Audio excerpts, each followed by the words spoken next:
Un des piliers de la culture américaine, c'est le mythe qu'on peut réussir tout ce qu'on entreprend si on y met le travail nécessaire. Un peu comme si on disait qu'en 5 ans de labeur, on finit toujours par percer sur YouTube. C'est la définition du rêve américain, qui pour moi ne s'applique pas puisqu'on est en France. Bref, ce concept de travail égale réussite, profondément combiné à la mystique du sport, a donné naissance aux superfans. Vous le connaissez tous, c'est cette personne qui vit à travers son équipe de sport et qui ne fait que parler de ses passions. Ce qui nous emmène au film d'aujourd'hui, l'histoire vraie du plus grand superfan de l'univers, Rudy. Le film raconte l'histoire de Daniel Rudy Rüdiger, un fils de Pecno qui n'est motivé dans la vie que par une seule chose, jouer pour les Notre Dame Fighting Irish. Malgré 2 problèmes d'importance variable, 1. Rudy est un gros fragile tant sur le plan physique qu'intellectuel, donc adieu l'entrée à l'université par les moyens conventionnels. Et 2. Si l'on en juge par les standards NFL actuels, l'université de Notre-Dame est un peu pourrie.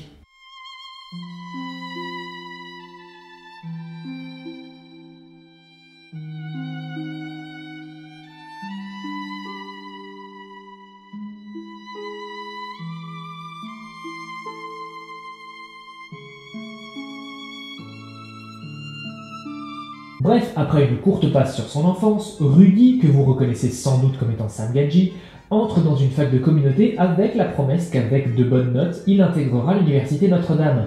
C'est à ce moment-là que Rudy passe en mode full super fan, en se faisant embaucher comme assistant à la préparation du matériel de l'équipe. Jusque-là tout va bien. Prétendre qu'il est déjà à Notre-Dame pour rentrer dans des groupes d'activité, pas très moral, mais passe encore, et va s'introduire frauduleusement dans les vestiaires pour payer son mythe.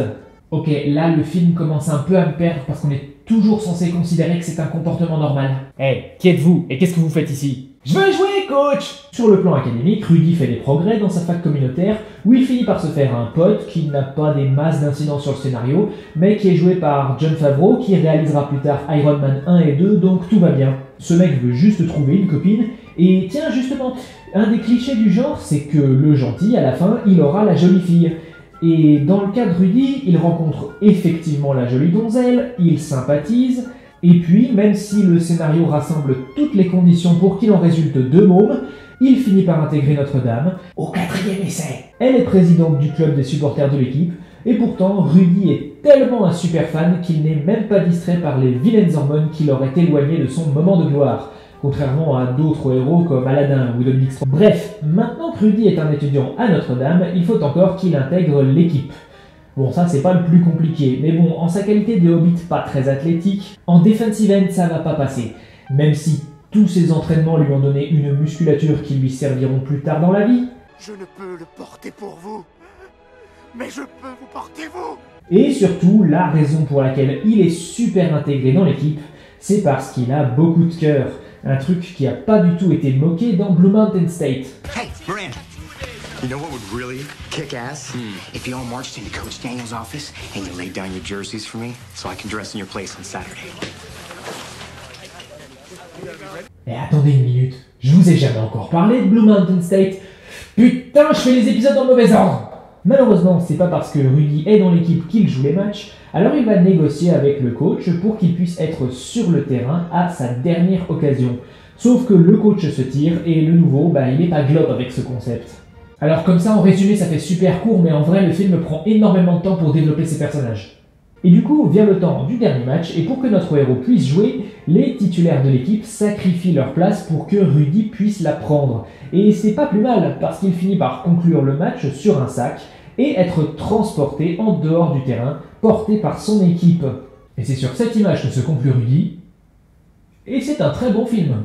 La partie tirée d'une histoire vraie est fidèlement retranscrite à part quelques détails, le plus gros d'entre eux étant le fait que le deuxième coach ne veut pas faire jouer Rudy alors qu'en réalité c'était son idée. Mais non seulement ce genre de petites transgressions aide au scénario, mais en plus, les codes du film d'inspiration sont respectés sans pour autant rentrer trop fort dans les clichés du genre, ni déformer la réalité.